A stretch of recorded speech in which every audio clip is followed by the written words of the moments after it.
Pour apprendre nos leçons avec amour et zèle, n'attendons pas d'en avoir le temps,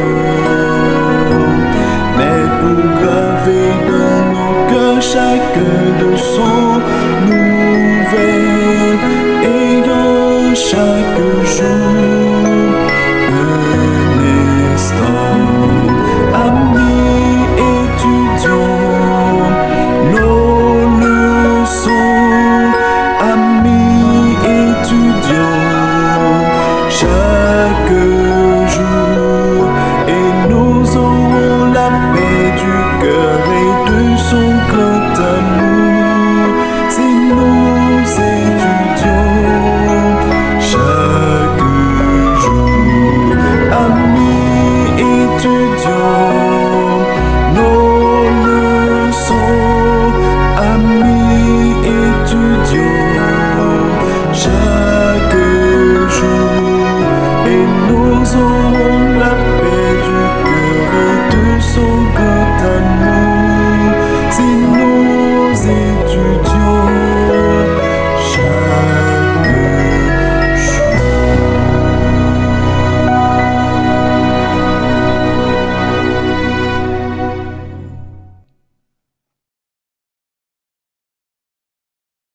Hello, hello mes frères et sœurs, bonjour, j'espère que vous allez bien. Toujours pour moi un plaisir de vous retrouver, question d'étudier en profondeur la leçon de l'école du sabbat. Aujourd'hui, c'est bien lundi 6 avril 2026 et le titre de la leçon c'est Dieu est saint.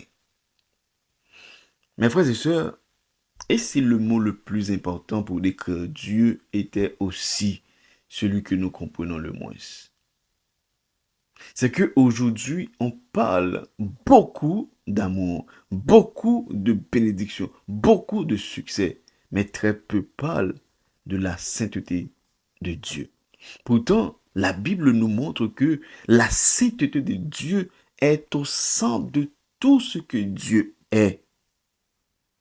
La vérité, c'est que Dieu est absolument saint. Lévitique 20, 26 nous dit, « Vous serez saints pour moi, car je suis saint, moi l'Éternel. Je vous ai séparés des peuples afin que vous soyez à moi. » La Bible déclare clairement, il n'y a point de saint comme l'Éternel notre Dieu. Dieu n'est pas seulement saint, mes frères et sœurs, mais il est la définition même de la sainteté. C'est que cela signifie zéro mal, zéro péché, mais c'est la pureté totale. Dieu est parfait du début jusqu'à la fin. La sainteté de Dieu est le fondement même de tous ses attributs, parce que la sainteté influence tout ce que Dieu fait. Son amour est saint, ok? Sans égoïsme. Sa connaissance est sainte, sans mauvaise intention. Et encore sa puissance est sainte, jamais injuste.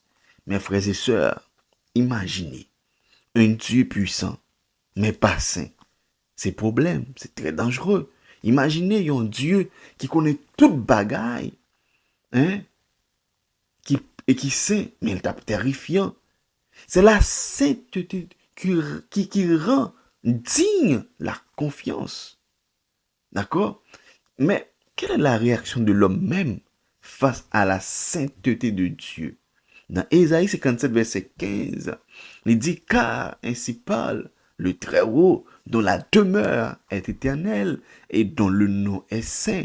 J'habite dans les lieux élevés et dans la sainteté. Moi, je suis avec l'homme contrit et humilié, afin de ranimer les esprits humiliés, afin de ranimer les cœurs contrits. » Mes chers amis, quand les hommes ont vu Dieu, qu'est-ce qui se passe? Moïse, de son côté, enlève ses sandales. Ésaïe s'écrie, oh, malheur à moi. Ézéchiel tombe face contre terre et Jean de son côté est terrassé. La sainteté de Dieu. C'est parce que Dieu est parfaitement saint et nous sommes imparfaits, pécheurs. C'est que la sainteté de Dieu révèle condition humaine nous. Il dit que nous sommes pécheurs. Dans Apocalypse 4, verset 8, ça nous dit, les quatre êtres vivants ont chacun six ailes et ils sont remplis de Dieu tout autour et au-dedans. Et ils ne cessent de dire jour et nuit, Saint, Saint, Saint est le Seigneur, Dieu le Tout-Puissant, qui était, qui est et qui vient. C'est que dans le ciel, les êtres vivants répètent sans cesse, Saint, Saint, Saint est le Seigneur des armées. Mais pourquoi trois fois Saint, Saint, Saint? Pourquoi? C'est pour montrer que la sainteté de Dieu est totale, sa sainteté est éternelle, sa sainteté est incomparable. C'est pour cela. Ok? Zanjo, il a crié Saint, Saint, Saint est l'éternel des armées. Ok? Pendant trois fois, c'est pour dire que la sainteté de Dieu est incomparable. La sainteté de Dieu est totale, complète. Mes frères et sœurs, Dieu est saint. Dieu est saint. Et il y a plusieurs serviteurs de Dieu, lorsque ils fait face à la sainteté de Dieu, et bien, ils tombé face contre terre. Il y a qui était dans l'empire, il y a qui crie et qui dit, ouais, malheur à moi-même. Dieu est saint. À jamais, il est saint. Et les anges acclament, tu es saint. L'univers proclame, tu es saint. Notre Dieu est saint. C'est que nous servons un Dieu réel, puissant et saint. Face à tout ça, mes frères et sœurs, qui ça nous doit faire? Que devons-nous faire, mes frères et sœurs? Eh bien, c'est de le respecter profondément, c'est de l'aimer pour sa pureté, chercher chaque jour à vivre une vie transformée. Ça seulement. Soyez saints, car je suis saint, dit l'Éternel. Alors, ce n'est pas juste une information, mais c'est un appel à la transformation. D'accord? Parce que la sainteté de Dieu n'est pas juste un concept théologique, non. Mais c'est une réalité qui change tout. Elle nous montre qui est Dieu en réalité. Elle nous montre qui nous sommes. Et elle nous montre qui nous pouvons devenir en Jésus-Christ. C'est que avant de vouloir les bénédictions de Dieu, apprenons d'abord à contempler sa sainteté. C'est que un jour, une personne portait un vêtement blanc. Écoutez bien. À ses yeux, ce vêtement paraissait propre, impeccable. Mais lorsqu'elle s'est approchée d'une lumière très intense, elle a commencé à voir des saletés, des taches qu'elle n'avait jamais remarquées auparavant. Plus la lumière brillait, c'est plus elle réalisait que son vêtement n'était pas aussi pur qu'elle le pensait. Alors, elle a compris une chose importante. Ce n'est pas que le vêtement était devenu sale à ce moment-là, mais c'est la lumière qui révélait ce qui était déjà là. La leçon dans cette histoire, c'est que de la même manière, quand nous nous approchons de Dieu, ok, sa sainteté agit comme une lumière. Elle révèle ce qu'il y a réellement dans nos cœurs. D'accord? Alors, ce n'est pas pour nous condamner, mais pour nous transformer, mes frères et sœurs. le chant nous dit, s'il nous voit vrai et sincère, à chercher sa sainteté, il écoutera nos prières et il nous met en liberté. Mes frères et sœurs,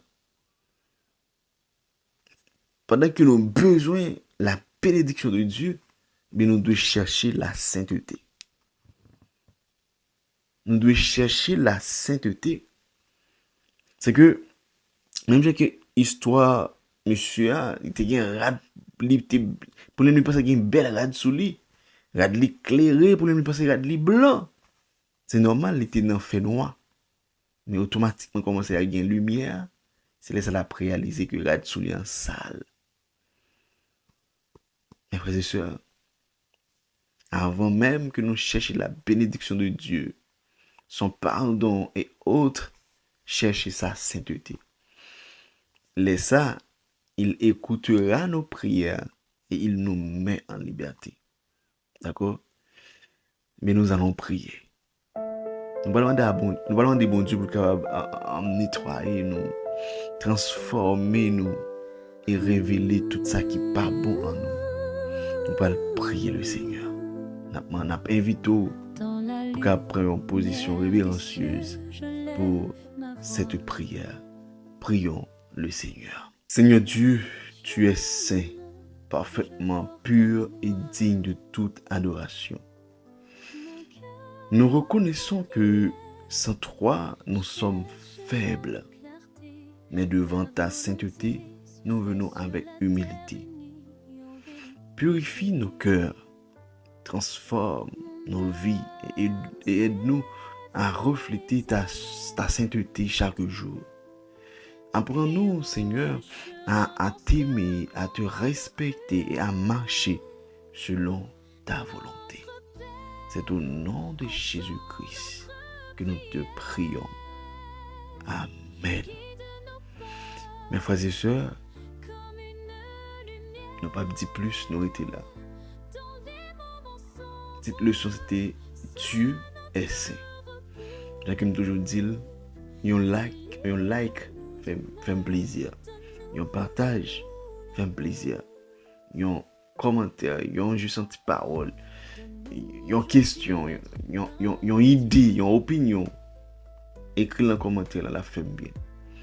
Et surtout nous partager le son.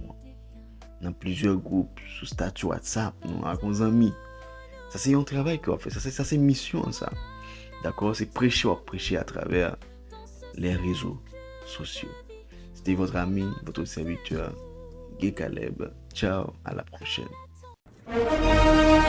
Une vérité à dire, des vies à libérer de la peur et de la honte. Trop de mensonges circulent, mais la vérité existe.